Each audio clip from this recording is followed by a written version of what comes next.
Well, have you ever tried to do gluten-free noodles in your Instant Pot and been so frustrated when it came out to be a mushy mess? Well, I've got good news for you. You can make really good noodles in your Instant Pot.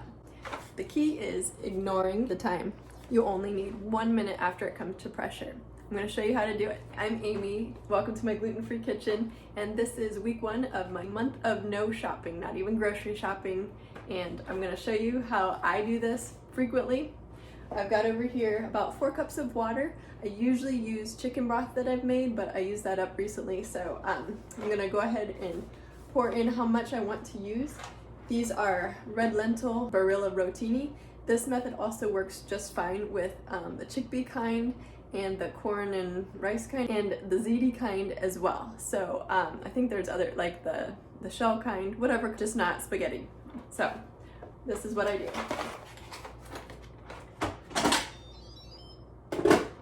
Pour in as much as I want to use.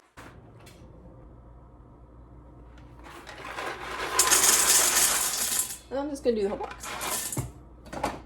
Okay, all I got to do is cover it with the liquid.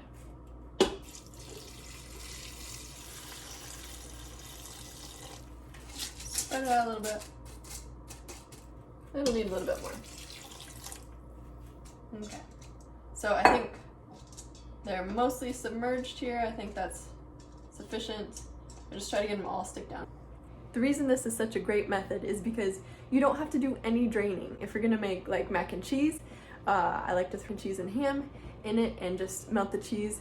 I can't eat the cheese, but my kids can. But in any case, you don't have to mess with draining. It's perfect. Now, the time that it takes to do this method is about the same because it does take some time to come to pressure. I'll time it and let you know how long it takes. But all I gotta do is pop the lid on, make sure it's set to sealing, press manual, set it down. I want a lot less than that, I just want 1 minute.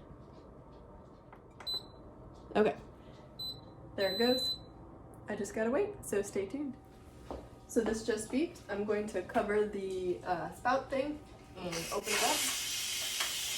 So it's done releasing its steam, and I'll show you what it looks like.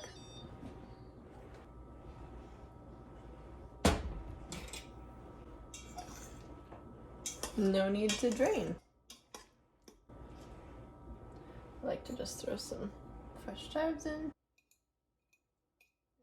Flavor going.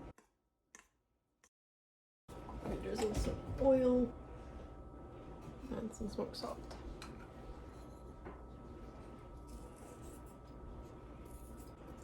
So that method works really well for me, and I really like it because I'm not afraid of any scalding water.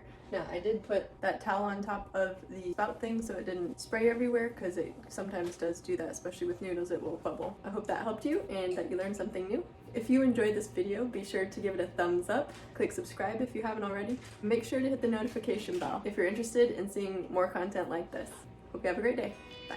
As always, thanks for watching.